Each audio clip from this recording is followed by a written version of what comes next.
আসসালামু আলাইকুম সবাইকে, আসলে সবাই ভালো আছেন। আজকে চলে আসছি সেই আপুর বাসায়। আপনারা অনেকে জানেন বা অনেকে বুঝতে পারছেন বা অনেকে বুঝেন নাই। সেটা হলো ঈদের আগে একটা ভিডিওতে দেখছেন যে ছোট্ট একটি বাচ্চা মেয়ে দুটা খেলনা নিয়ে বসেছিল, আর তার পাশে ওর মা ছোট্ট একটি ওজন মেশিন আর সামান্য কিছু জিনিস নিয়ে বসেছিল। তাদের পাশে আমরা আপনাদের সবাইকে নিয়ে দাঁড়াইছিলাম যে ওনার জন্য কিছু করতে পারি নাকি। দেন আপনাদের সহযোগিতায় আমরা সবাই মিলে সবার প্রচেষ্টায় প্রায় 1,40,000 টাকা তাদের জন্য ম্যানেজ করছিলাম। আর সেই টাকার বিষয়ে আজকে কথা বলতে আসছি এখানে। আপনি বসেন, আপনি বসেন, আপনি বসেন, বৃষ্টি বসো, এখানে বসো, এখানে বসো। আসসালামু আলাইকুম আপু। তো সেই টাকার বিষয়ে ওনার সাথে কথা বলতে আসছি আর আপনাদের বিস্তারিত জানাতে আসছি। আপনারা অনেকে জানেন না যে ওনাকে যে 1,40,000 টাকা ম্যানেজ করেছিলাম, ওনাকে একটা চেয়েছিলাম আমরা সবাই মিলে যে ঈদের পর একটা দোকান দিয়ে দিব। আর এখন আমাদের দোকান দেওয়ার সময়, কারণ উনি মহিলা মানুষ, উনি আসলে দোকানপাট একা দিতে পারবে না। আর আমাদের ভিডিও আপনারা যারা দেখেন অন্তত একটা জিনিস বুঝতে পারছেন, আমরা যেই মানুষটার পাশে দাঁড়াই অন্তত তার জীবন ব্যবস্থা পরিবর্তন করে দিই আমরা। ওনার দোকান দেওয়ার কথা ছিল ঈদের পর, তো উনি হঠাৎ করে আমাকে ঈদের দিন রাতে ফোন দিছে। তো ওনার ফোন পেয়ে যখন আমি ফোন ধরলাম, তো উনি আমাকে বললো যে হানিফ ভাই, আসলে ঈদের পরে যে দোকান দেওয়ার কথা ছিল, আমি আসলে অত বড় ব্যবসা করতে পারবো না। তখন আমি আসলে অবাক হয়ে গেছি, কী ব্যাপার, ব্যবসা করতে পারবে না কারণ কি? তখন উনি আমাকে বোঝালো যে আমি কখনো এত বড় ব্যবসা করি নাই, তার মধ্যে আবার দোকানপাটের মুদি দোকান হোক বা চায়ের দোকান হোক, বাকি হয় বেশি। এই বাকির জন্য আমি ভয় পাচ্ছি যে এতগুলো টাকা মানুষের আমানত, আমি হঠাৎের মধ্যে যদি খেয়ানত হয়ে যায় আমার দ্বারা, তখন কষ্ট পাবো আমি। তার মধ্যে উনি আরও বলল যে আসলে আমার তো কোনো পুরুষ মানুষ নাই, আমি একা, আমার মাল কিনতে হবে, আসা যাওয়াটা একটা ব্যবসা ব্যাপার। আর সব থেকে বড় কথা, ওনার এক্সপিরিয়েন্স নাই। উনি আসলে ভয় পাচ্ছে এতগুলো টাকা দিয়ে উনি একটা ব্যবসা করবে, সেই ব্যবসাটা যদি উনি টিকাতে না পারে তখন ওনার যে অবস্থা সেই অবস্থায় থাকবে। তখন উনি একটা আইডিয়া আমাকে বললো, সেটা হলো উনি বললো যে 1,40,000 টাকা দিত, উনি 1,20,000 টাকা নাকি ওনার মেয়ের জন্য ডিপোজিট করে রাখবে, মেয়ের ভবিষ্যতের জন্য, আর 20,000 টাকা দিয়ে সামান্য জিনিস উনি রাস্তাঘাটে বিক্রি করবে, অন্তত কোনো রকম দিন যেন চলতে পারে। আমি শুনে খুব খুশি হয়ে গেছি যে না, একটা ভালো আইডিয়া, আপনার যেহেতু টাকা, আপনি যা ভালো মনে করেন সেটাই করবেন। তো উনি টাকাটা চাইছে আমার কাছে ঈদের দিন রাতে, বাট উনি বুঝতে পারে নাই যে আমি গ্রামে ছিলাম, ঈদের ছুটিতে আমি ছিলাম গ্রামে। বাট উনি এমন সময় টাকাটা চাইছে ঈদের দিন রাতে। তারপর ওনাকে যখন বললাম যে আপু আমি তো গ্রামে, আমার আসতে তো অন্তত 4-5 দিন সময় লাগবে, তখন উনি বলছে ঠিক আছে 4-5 দিন পরে দেন। তা আমি আবার চিন্তা করলাম যে না, ওনার আমানত আমি খেয়ানত করবো, বা উনি সঠিক সময়ে চাওয়ার পরও যদি আমি দিতে না পারি, নিজের কাছে নিজে খারাপ লাগে। তখন আমি কি করলাম, আমার বন্ধু সুমন আর কবিরের কাছে ঈদের পরের দিন টাকাটা আমি পাঠিয়ে দিছি। পাঠানোর পর ওদের আমি বললাম যে দ্রুত ওনার টাকাটা তাড়াতাড়ি ওনার কাছে দিয়ে আসো। এই কারণে দিয়ে আসো যে উনি টাকাটা চাইছে, সঠিক সময় দিতে না পারলে আমার নিজের কাছে নিজে কষ্ট পাবো আমি। তো ওদের আবার বলছি আমি যে এক কাজ করো, ছোটো একটা ভিডিও ক্লিপ নিয়েও অন্তত প্রমাণ হিসেবে যে টাকাটা উনি পাইছে নাকি, বা তোমরা ঠিকমতো টাকাটা পৌঁছাইছো নাকি। তো আপু, টাকা আপনার পাইছেন? হ্যাঁ ভাই, পাইছি। খুশি আপনি? হ্যাঁ, খুশি। টাকা কি করছেন পরে?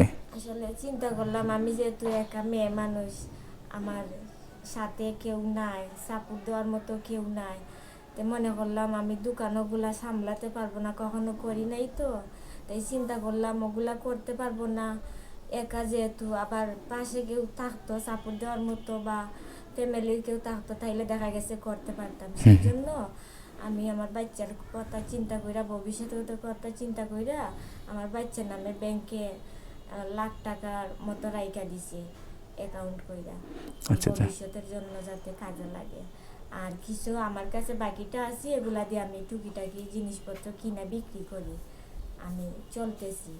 আচ্ছা আচ্ছা আচ্ছা, কত টাকা রাখছেন মেয়ের জন্য? 1,20,000 বলছিলেন, রাখছেন কত টাকা? 1,20,000 টাকা। ওই জন্য ব্যাংকে রেখে দিয়েছেন? হ্যাঁ, ওর নামে ব্যাংকে রাইখা দিছি, যাক আলহামদুলিল্লাহ, যাতে ভবিষ্যতে কাজে লাগে। ভবিষ্যতে কাজে লাগাতে। জি হ্যাঁ, ওই হাতে থাকলে ওই খরচ হইয়া যাইব বা খরচ কইরা লামু, তার জন্য যাতে বাচ্চা ভবিষ্যতের কথা চিন্তা কইরা রাইখা দিছি। না না, ভালো করছেন, ভালো করছেন।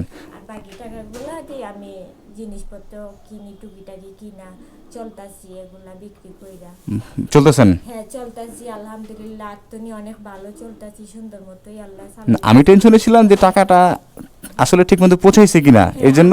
আমার ভাইয়েরা আমাকে ওই দিন টাকা নিয়ে আইসা দিয়ে গেছে, আপনি ঠিক মতো পাইছেন? আমি পাইছি। টাকা গুনে নিছেন? আচ্ছা। 1,40,000। ওনারে দিয়া তো গুনাই নাই, গুনাইছি পাশের ঘরে যে ভাই আছে হ্যাঁ, ওনারে দিয়া ও ডাকো ডাকো ডাকো, ওনাকে ডাকো। হ্যাঁ, ভিডিওতে দেখলাম আপনারা ছোট একটা ক্লিপ ভিডিও দেখেন আপনারা নিজেরাই, যে যখন সুমন আর কবি টাকাটা যখন দেয়, তখন একটা প্রুফ ভিডিও রাখতে বলছিলাম, ছোট একটা ভিডিও। তো সেই ভিডিওটা আপনার স্ক্রিনে দেখতে পাচ্ছেন। যে অন্তত ভিডিওটা এই কারণে করা ছিল যে টাকাটা ঠিকমতো পৌঁছাইছে কিনা বা উনি ঠিকমতো পাইছে কিনা। হ্যাঁ, এর জন্য এই ছোট ভিডিও ক্লিপটি করা, আপনারা দেখতেই পাচ্ছেন ভিডিওতে। আর টাকা ভিডিওর মধ্যে ছোট ক্লিপে যাকে দেখতে পাচ্ছেন তিনি হলো এই ভাই। আসসালামু আলাইকুম। ও টাকাটা বুঝে পাইছে তো না? জি, টাকাটা আমি আপনি ছিলেন ওরা যখন টাকা দিয়ে গেছিল? দুই ভাই দিছে, আমি গুন্ডা ওনার হাতে বুঝাই দিছি, গুনে গুনে হাতে বুঝাই দিচ্ছেন? হাতে বুঝাই দিছি। কত পাইছিলেন?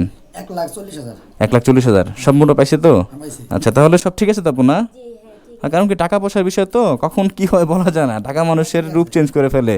এর জন্য আমি সরাসরি, উনি এমন সময় ফোন দিছে ঈদের দিন রাতে।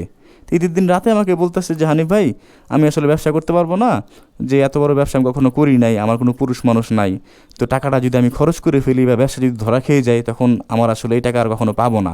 তখন আমিও চিন্তা করলাম যে না, উনি আসলে খারাপ কিছু বলে না, ভালো কিছু বলছে, কারণ কখনো ব্যবসা করে নাই আর দোকানপাটে নাকি বাকি বেশি হয়, এটা বাস্তব কথা। মহিলা মানুষ যেহেতু, ওনার সাহস হচ্ছে না, ওনাকে জোর করে লাভ নাই। তখন উনি যখন ঈদের দিন রাতে আমার কাছে টাকা চাইলো, তখন উনি ভাবছে যে আমি মনে হয় ঢাকায় থাকলে তো আমি সাথে সাথে দিতাম যত রাতেই হোক, তা আমি ছিলাম গ্রামে এদের ছুটিতে। তখন উনি আবার বললো আমাকে যে 4-5 দিন পরে দিলেও হবে। তখন আমার কথা হলো, আপনি যেহেতু চাইছেন, আপনাকে আবার 4-5 দিন অপেক্ষা করাবো, সেটা আমার হিসাবে খারাপ দেখা যায়। তখন ঈদের দিন মানে পরের দিন সকাল হতেই কবিরের কাছে, সুমনের কাছে টাকা পাঠিয়ে দিছি যে দ্রুত যাও, যাই ওনার টাকাটা সুন্দর মতো বুঝাই দিয়ে আসো, আর ছোটো একটা ভিডিও নিয়ে আসো টাকাটা বুঝে পাইছে কিনা সুন্দর মতো। যাই হোক, এইটা জানার জন্য আজকে ঈদের পর আমার ব্যস্ততা কাটিয়ে এটা জানার জন্য আমি এখানে আসছি যে আসলে টাকাটা ঠিক মতো পাইছে কি পায় নাই। যাই হোক, কাজে লাগাইছেন টাকা, আমি খুশি। মেয়ের জন্য নাকি ডিপোজিট করছে, জি, উনি বলছে যে ওনার মেয়ের জন্য 1 লাখ টাকা রেখে দেবো, আর আপনি 1,20,000 টাকা করছে এখন বললো। আপনি ব্যবসা করবো, কিছু টাকা রাখবার হাতে, এটা বলছে, আর 1 লাখ টাকা ব্যাংকে রেখে দিব। আচ্ছা, 1 লাখ কত রাখছেন? 1,20,000 না 1 লাখ?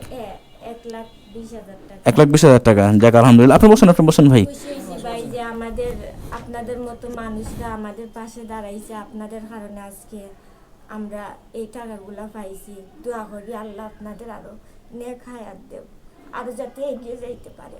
দোয়া করবেন আপু।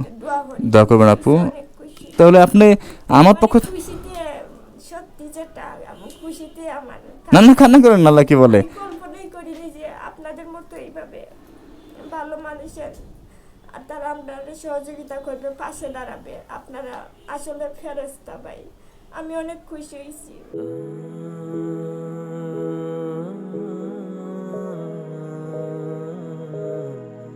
যে আপনাদের কারণে আজকে আমরা মা মেয়ের জীবন সুন্দরভাবে চলতেছে, আল্লাহ চালাইতেছে। আমার বাচ্চার ভবিষ্যতের কথা চিন্তা কইরা আমি 1,20,000 টাকা ব্যাংকে রাখছি, যাতে ওর ভবিষ্যতে কাজে লাগবো। দেখা গেছে হাতে থাকলে ওই খরচ হইয়া যায়, সবগুলা খরচ কইরালাম। আর কিছু টাকা দিয়ে আমি জিনিসপত্র কিনা বিক্রি করি, আল্লাহ চালাইতেছে, সুন্দর মতো চলতেছে।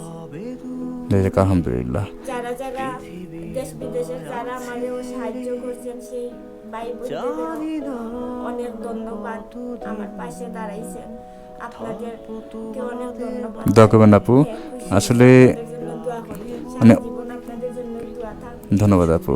আর সবাইকে বলবো যে বেশি বেশি কইরা হানিফ ভাইয়ের ভিডিওগুলা শেয়ার কইরা দিবেন। না শেয়ার লাগবে না, দোয়া করলে হবে। আমার আসলে আমি কখনো শেয়ার চাই না, আমি আমার কাছে মনে হয় না সহযোগিতা করেন, অনেক কিছু দিয়েছেন, আমি এগুলা দেখি থেকে আমি লাইক কইরা শেয়ার কইরা দেই। আপনি আমার কথা হলো যে আমি কখনো আমার পার্সোনালি আমার ড্রিম বেকার পেজ ইউটিউব চ্যানেলের জন্য কখনো বলি না যে আমার ভিডিও শেয়ার করেন, ফলো করেন, বা পুরস্কারও ঘোষণা করি না যে ফলো করলে পুরস্কার পাবেন। এই ধরনের কাজ আমি একটু বিরত থাকি এই ধরনের কাজ থেকে, কারণ শেয়ার আর ফলো আসে মানুষের মন থেকে দেয়। এটা আসলে জোর জবরদস্তি করে চেয়ে নয়। আমি যা করবো আল্লাহ পাকের সন্তুষ্টের জন্য। এখন অনেকে বলতে পারে যে দান তো গোপনের জিনিস, আপনি প্রকাশ্যে করেন কেন? তাদের উদ্দেশ্যে বলতে চাই, আপনারা যদি আমাকে এই প্রশ্ন করেন যে দান গোপনের জিনিস প্রকাশ্যে করেন কেন, আমার এটা দানের খাতায় আমি প্রকাশ করি না। আমি এই খাতায় প্রকাশ করি, মানুষকে উদ্বুদ্ধ করি, মানুষকে উৎসাহিত করি। অন্তত আমাদের এই ভিডিও দেখে আমাদের সমাজে হাজারো অশ্লীল ভিডিও ভরে গেছে সোশ্যাল মিডিয়াটা পুরোটাই। হ্যাঁ, মানুষ কি শিখছে? ছোট ছোট বাচ্চারা, কিন্তু ওদের বয়সী ছোট বাচ্চারা ওইগুলো শিখতেছে, অশ্লীলতা শিখতেছে। অন্তত আমাদের এই কাজগুলো দেখে যেন মানুষের মনে অন্তত এইটাই গাঁথে যে ভাইয়া এরকম বড় বড় সাহায্য করতেছে, মানুষের পাশে দাঁড়াচ্ছে, আমি 10 টাকাতে একটা মানুষের পাশে দাঁড়াবো। সেই 10 টাকা থেকে শুরু, 10 লাখ টাকা পর্যন্ত চলে যাবে একদিন। মানুষ যেন মানুষের পাশে দাঁড়াতে পারে, মানুষ যেন মানুষের প্রতি মানবিকতা দেখাতে পারে, হ্যাঁ, মনুষ্যত্ব বোধটা যেন জাগ্রত হয় মানুষের মধ্যে, সেটা প্রকাশ করা, সেটা ছড়িয়ে দেয় এই ভিডিওর কাজ। কিন্তু ওই ফলো দেন, শেয়ার করেন, এগুলো দিয়ে আমার লাভ কি? যদি আল্লাহ পাক সাহায্য না করে, আল্লাহ পাক যদি খুশি না হয়, তিনি যদি কবুল না করেন, আমি দিন দুনিয়ার সকল মানুষ আমাকে চিনুক, আমার ফেসবুক পেজে, ইউটিউব চ্যানেলে যদি 50 কোটি সাবস্ক্রাইব ফলোয়ার্স যদি হয়, কোনো লাভ নাই আল্লাহ পাক যদি খুশি না হয়। কোনো লাভ আছে? আমি দিন দুনিয়ার সকল মানুষকে যদি আমি একদম টাকা পয়সা দিয়ে বাদশা বানায় দেই, কিন্তু আমার মনের মধ্যে অহংকার, মনের মধ্যে শয়তানি, কিন্তু অনেক মানুষকে সাহায্য করছি, আল্লাহ পাক যদি কবুল না করে, তিনি যদি সন্তুষ্ট না হয়, কোনো লাভ নাই এই সাহায্য করে। শুধু একটা কথাই সবার মাধ্যমে বলবেন, আমিও বলি যে মন থেকে দোয়া করবেন।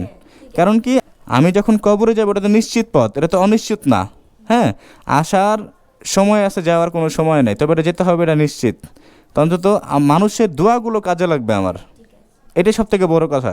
আর আপনাদের উদ্দেশ্যে আমি বলতে চাই যে এখন যেভাবে আছেন সেভাবে ভালো আছেন আমার মনে হয়। যদিও কষ্টে আছেন, অন্তত কষ্টের দিন পার করেও যেন দিন দুনিয়ার মায়ায় আল্লাহ পাককে ভুলে না যান। আপনার জীবনে একটাই, আপনার মেয়েকে নিয়ে, রাইট? অন্তত কষ্টের দিন পার করেও মেয়েটা যেন সুখে থাকে, ওর ভবিষ্যৎটা যেন সুন্দর হয়, সেই চিন্তা থেকে আপনার এই কষ্ট করা। আল্লাহ পাক আপনাকে কবুল করুক, আপনার পথ সহজ করে দেখ, আমি দোয়া করি। আর আপনাদের উদ্দেশ্যে একটা কথা বলতে চাই, আমার যে কাজের মধ্যে যদি কোনো মসজিদ মাদ্রাসার কাজ দেখেন, সেই মসজিদ আর মাদ্রাসার কাজগুলো শেয়ার করে দেবেন। কারণ সমাজে এরকম অনেক অবহেলিত মসজিদ আছে, মাদ্রাসা আছে, সেই কাজগুলো যখন আমরা করি, অন্তত আপনাদের শেয়ারটা তখন প্রয়োজন হয়। আর মসজিদ আর মাদ্রাসার ভিডিওগুলো আপনারা ব্যাপক পরিমাণ শেয়ার করবেন, যে আপনাদের শেয়ারে যেন একটা মসজিদ নতুন রূপে দাঁড়াতে পারে, একটি মাদ্রাসা নতুন রূপে দাঁড়াতে পারে।